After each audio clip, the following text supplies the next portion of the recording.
Why is bubblegum pink?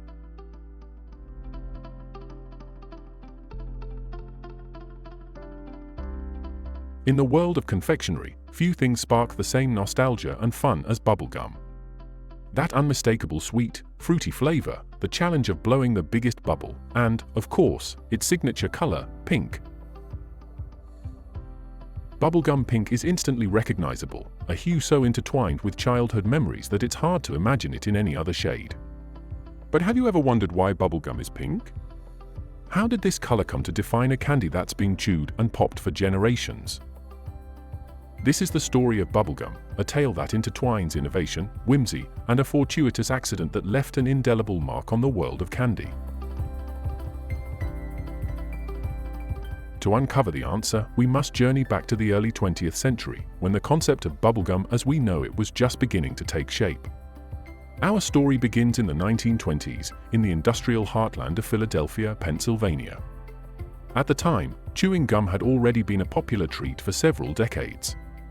It had its roots in natural substances like chicle, a latex sap from tropical trees used by ancient civilizations such as the Mayans and Aztecs for chewing. By the late 1800s, chewing gum had become a mass-produced commodity in America, with companies like the Wrigley Company rising to prominence. But there was something missing. Regular chewing gum was enjoyable, sure, but it lacked the fun, playful quality that would make it truly stand out. The gum didn't stretch well, and while it was chewed for flavor, it couldn't be used to blow bubbles, which was where the real magic lay. Enter an unlikely hero, a man named Walter Diemer. Diemer was an accountant at the Fleer Chewing Gum Company in Philadelphia. Fleer had been experimenting with creating a gum that could blow bubbles for years, but without much success. The gum formulas they had tried were too sticky or too brittle, and none had the ideal texture to hold a bubble. But Diemer, in a twist of fate that would change candy history forever, found himself working with a new experimental formula one day in 1928. And what he created was different. The gum Walter Diemer accidentally stumbled upon was stretchier and less sticky than the previous versions. It had the perfect consistency for blowing bubbles. Excited by his discovery, Diemer began testing his new creation, offering it to people around the factory and quickly realizing that this new gum had the potential to be something extraordinary. His invention was fun, it was playful, and most importantly, it could blow bubbles.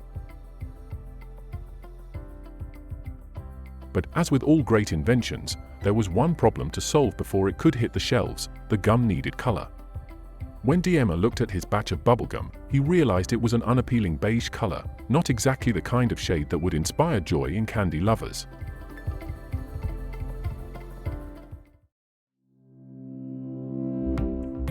But as luck would have it, Diemer only had one color of dye available in the factory that day: pink. Without much thought, he added the pink coloring to his gum mixture, turning the beige concoction into the cheerful hue that would become bubblegum's signature. That fateful choice of color was purely practical. Pink was the only dye Diemer had on hand. But what started as a simple matter of convenience turned into an iconic branding decision. The gum was dubbed Double Bubble, and Fleer introduced it to the market in 1928. The candy quickly became a hit, and bubblegum, as we know it, was born. Why pink? It could have been any color, but the soft, playful pink that Diemer chose became synonymous with bubblegum because of its immediate popularity. The color conveyed fun, lightness, and whimsy, perfectly matching the candy's joyful purpose. Pink was different from the harsher, bolder colors of other candies at the time. It was inviting. And as Double Bubble took off, other gum manufacturers followed suit, sticking with pink as the traditional color for bubblegum. But the pink of bubblegum wasn't just about aesthetics. There was something in the psychological association with the color that made it a natural fit. Pink is often seen as a youthful, sweet, and innocent color. In color theory, it's associated with calmness, nurturing, and kindness, attributes that align well with a product designed for fun and light-hearted enjoyment. The shade of pink used for bubblegum wasn't aggressive or overwhelming. Instead, it was soft, playful, and, most importantly, approachable. It was a color that reflected the sense of carefree enjoyment bubblegum offered. By the mid-20th century, bubblegum had become a cultural phenomenon.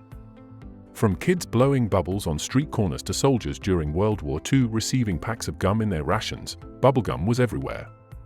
And it wasn't just about the act of chewing, it was about the experience, the ability to blow bubbles, challenge friends to bubble-blowing contests, and engage with candy in a way that was interactive. It was a simple pleasure in a world that was becoming increasingly complicated. But the significance of pink bubblegum didn't stop with Double Bubble. Wrigley's, another giant in the gum industry, soon introduced its own line of bubblegum, which, of course, was pink. In fact, pink became so deeply associated with bubblegum that when people imagine the taste or look of bubblegum, they often instinctively think of that particular shade of pink. The color became a permanent part of the gum's identity. Over the decades, bubblegum has taken on new forms and flavors: grape, watermelon, even sour varieties, but the traditional pink flavor, that original fruity sweetness, remains a classic. Manufacturers have experimented with different colors of bubblegum over the years, but none have ever truly supplanted the iconic pink. It's a color tied to a feeling, a sense of nostalgia, and the simple joy of childhood. In a world that's constantly changing, bubblegum, with its distinctive pink color, remains a comforting constant. Whether it's in the form of a roll, a stick, or a gumball, bubblegum is more than just a candy, it's a piece of history, a symbol of innocence, playfulness, and fun. And all because, on that fateful day in 1928, Walter Diemer only had pink dye in his factory.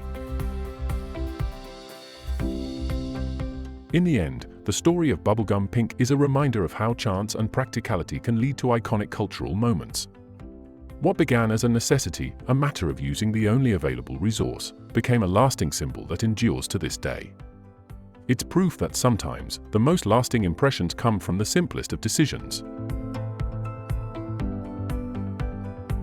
So next time you unwrap a piece of bubblegum, take a moment to appreciate the bright pink hue, and remember that this sweet little color was not the result of years of marketing strategy or focus groups, but a happy accident.